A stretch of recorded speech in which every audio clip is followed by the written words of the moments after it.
What up, ABC fam? This your boy T of Tax Appliance Services. Coming at y'all.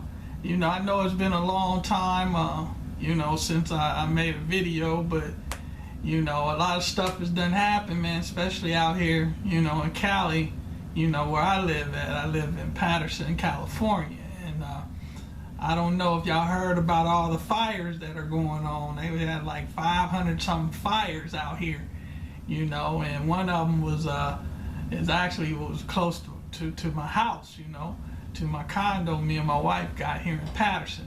The good thing about it is that it's over on the opposite side of the freeway of Highway 5, over on opposite side of the mountain, kind of like a little mountain that's over by our house.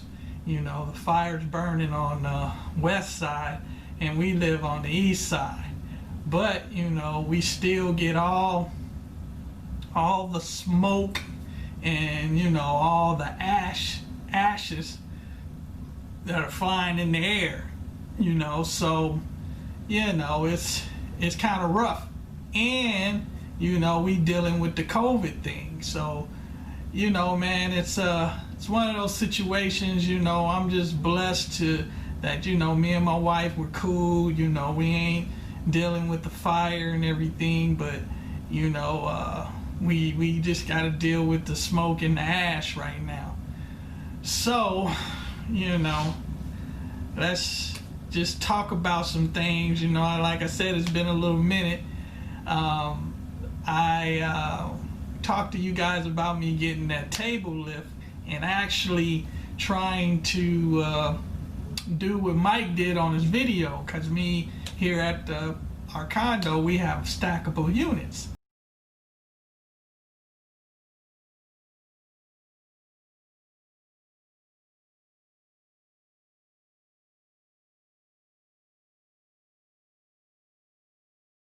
Washer, and then for me to look and open up the washer to see what was going on, what I found out was that the bearings, in the back of the front load washer, and I got a GE, is gone, and I don't know why I didn't notice it before. But when you look into the front of the washer and down at the bottom, and I learned this, back when I was working for this appliance repair company, some years back.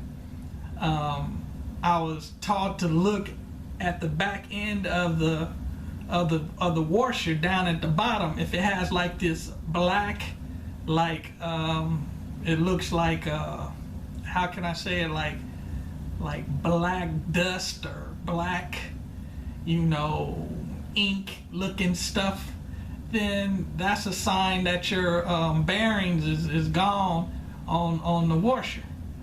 Well, needless to say, it took me a while to realize that, because I was trying to figure out, I'm like, man, okay, there's no clothing in between the basket and the tub. So what's going on? Why is this, making this noise, and why is it doing this and that and the other? Then when I looked down, my memory came back to me, and I was like, oh, that's the bearing. Because I seen that dark dust, that dark like ink, dry ink down there, and I was like, oh, okay, that's the bearing. That's what's going on. So I was like, oh no. I said, man, that's gonna be a big job, and for one, it's gonna cost a nice little penny, to get that done.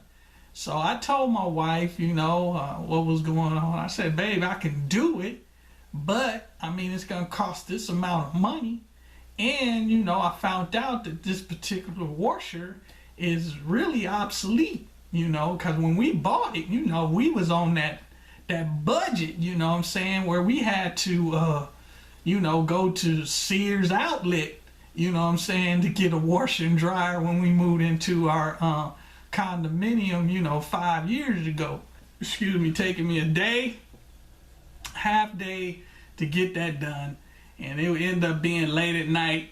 My wife was like, well, what you gonna do? You know, I'm determined, you know. I'm like, baby, I'm gonna go ahead and knock this out, you know, put it back in, get it over with.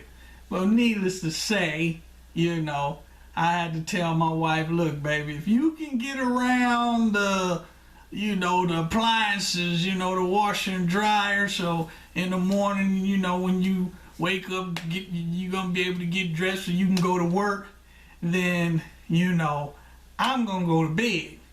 Cause, you know, I was sweating like a sweat hog.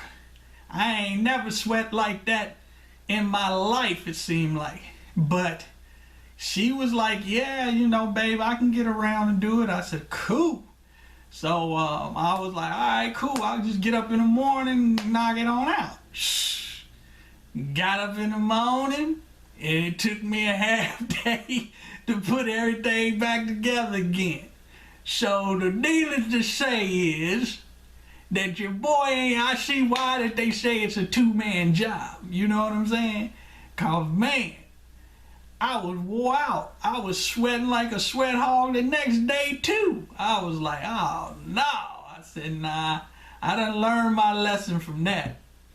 See, that's one thing that, you know, I know y'all were learning about me is that, I start to learn a lot of things doing it the hard way.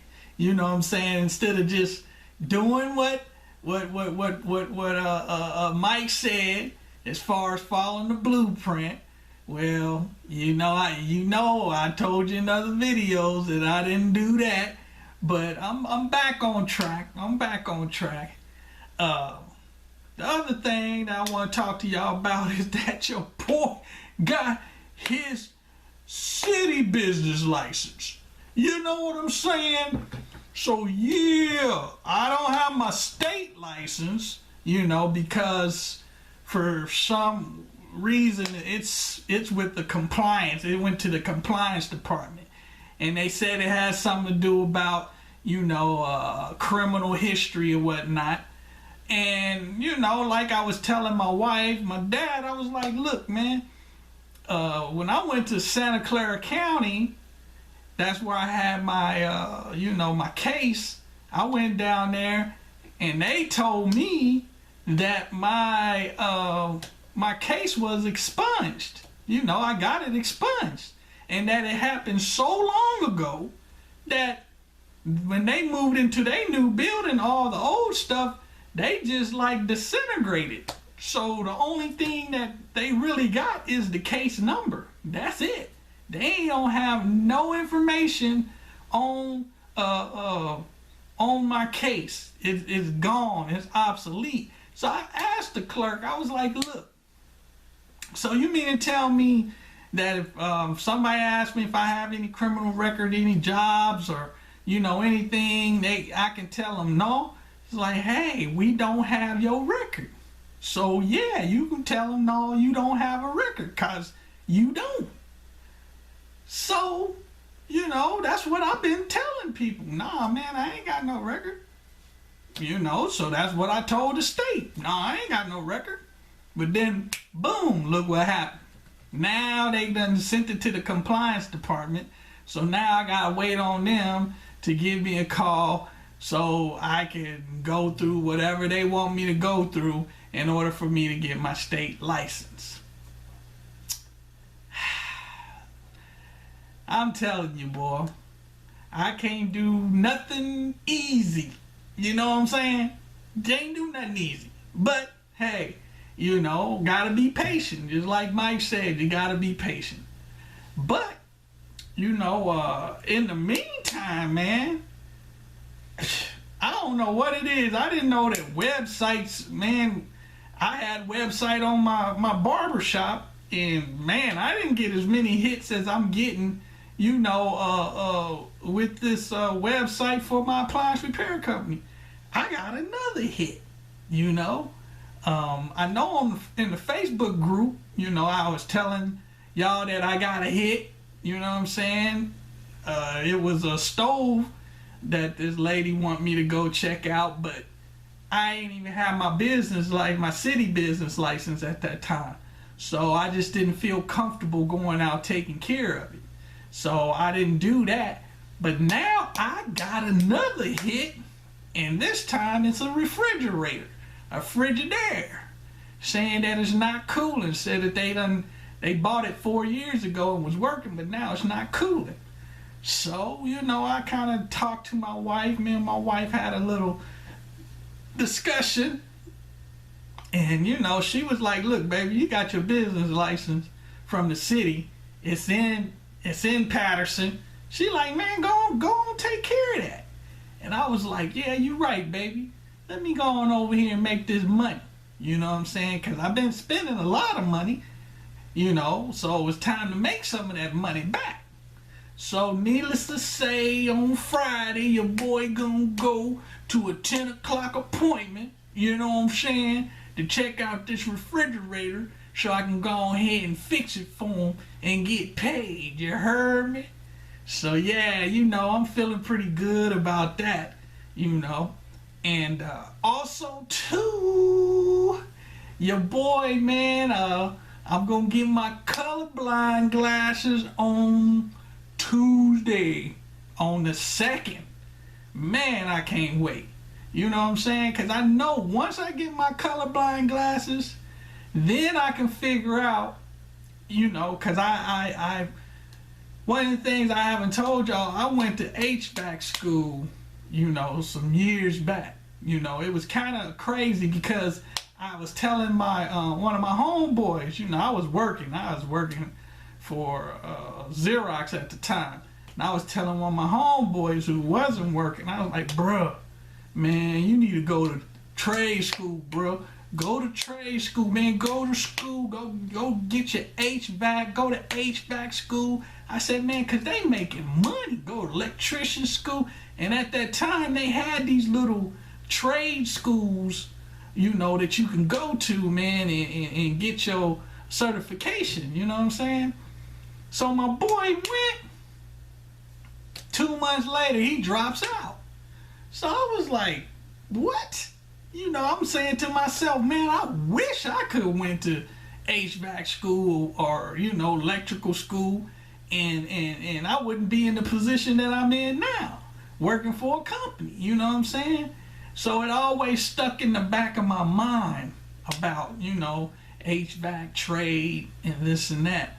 So, to make a long story short, when I was working for Xerox, before they laid me off, like a year before they laid me off, something told me that to take a night class to go to HVAC school. So that's what I did. I went to HVAC school, got my EPA certification and all of that. But the problem was, the reason why when I got out of school that I didn't go get a job was because at that time, the entry-level jobs was like $10.50 an hour. Well, I was making, like $14 an hour. At the time, I, had a house in Modesto, had my kids and, my wife, and it just wasn't, it just didn't make sense to me to quit that job to go to work for HVAC. So I decided not to do it. But I remember in HVAC school, we had a little portion on appliance repair. You know what I'm saying? And I was like, what? By me getting my certifications, I can be an appliance repairman? Because at that time, I never heard anybody talk about appliance repair. You know what I'm saying? It never crossed my mind to say, yeah, man, I want to be an appliance repair. The only ones they talk about, electrician, HVAC, plumbing, what else?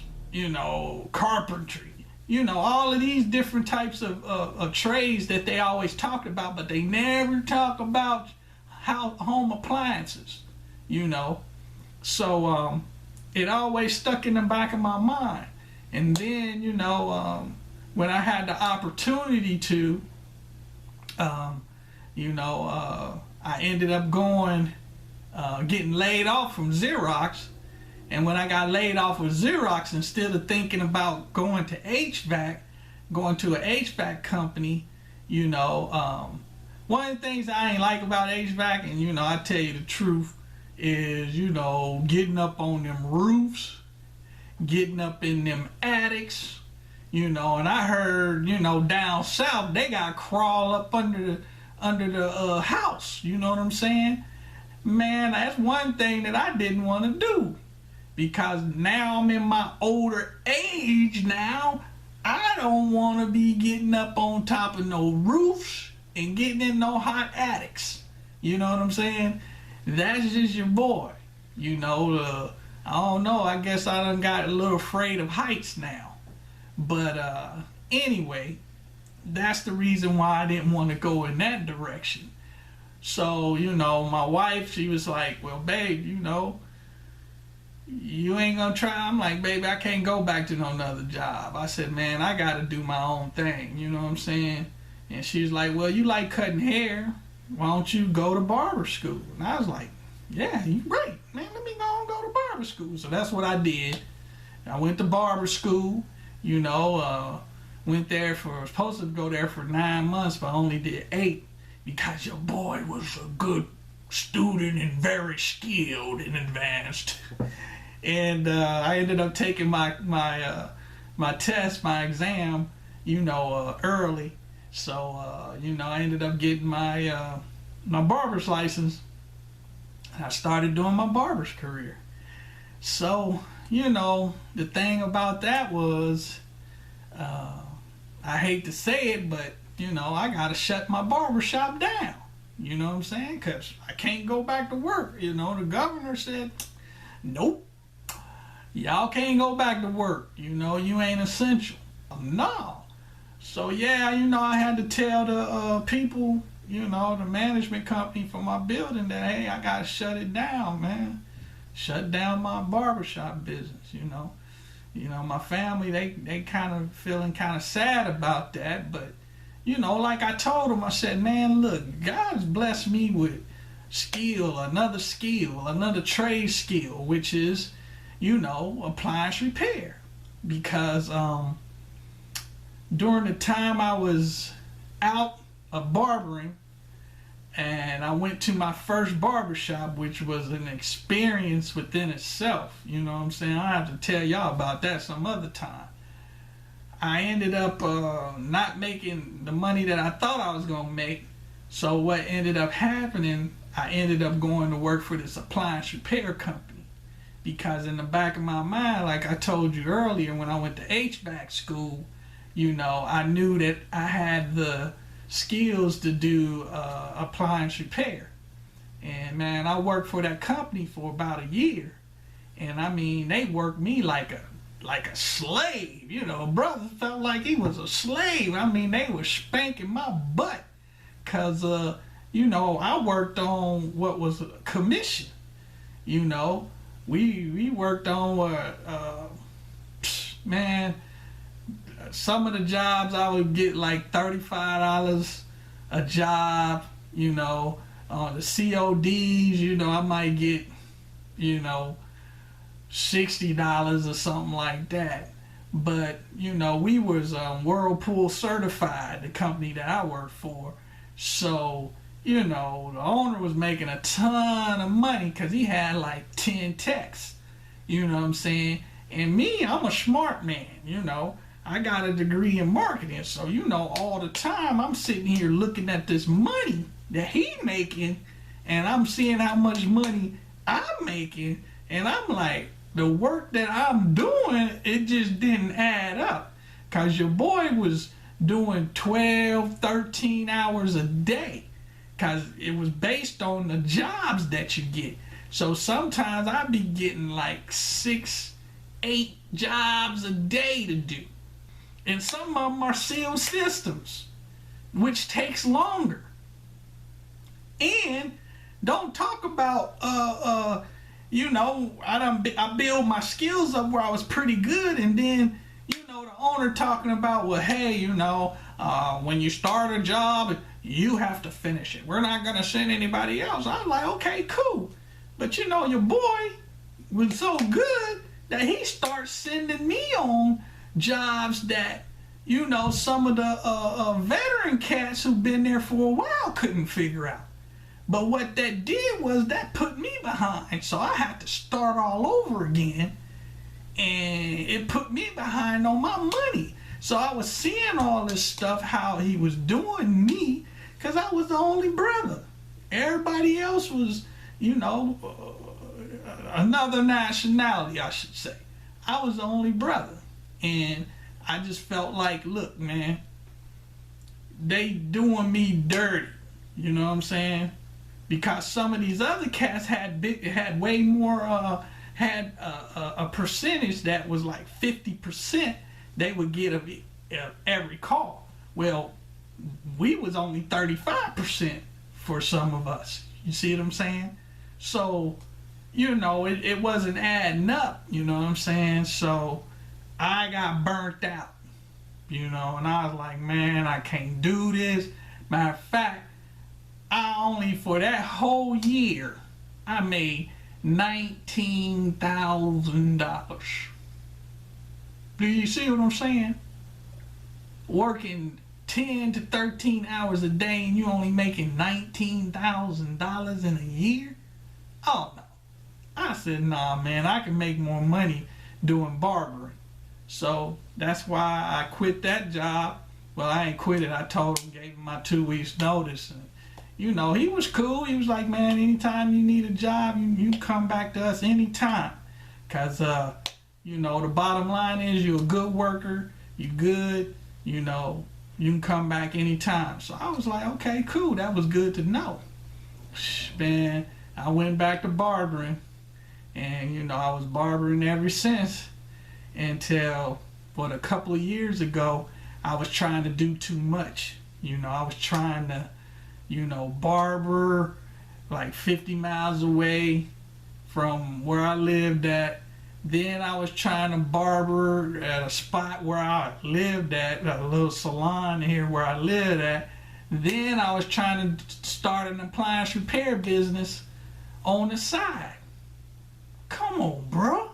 What was I thinking? You know, I know when I look back on that now, I see why, because something had to give, you know. So what gave was the appliance repair. But when I look back on it now, what I should have gave up was the salon here in Patterson and did the appliance repair on the side. But see, my thing was the information that I got, because that was my first business ever, was my appliance repair business, you know. And the game that I got was from brother down at City Boys R Us in Atlanta.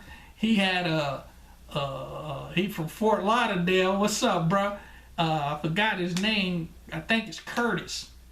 But yeah, Curtis. He broke everything down to me like I ain't never had done before. You know, kind of like Mike, but Mike done put it on, you know, the 10th power. You know what I'm saying?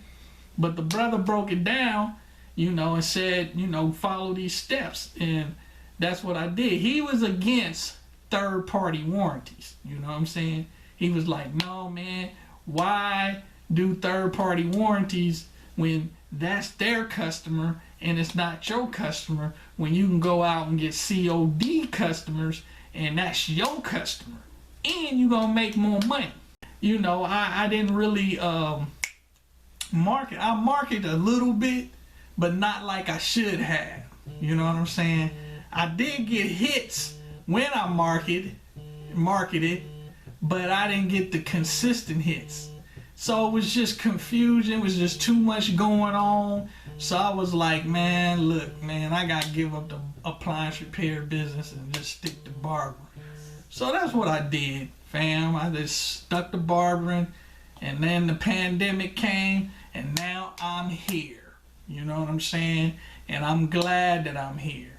You know, and I'm telling y'all, man, the ABC family, the appliance boot camp, that's where it's at. I mean, if y'all don't get anything out of any of my videos, I want y'all to understand that appliance boot camp is where it's at. That's where you need to go. That's where you need to go to learn this game about appliance boot camp and even learn about business.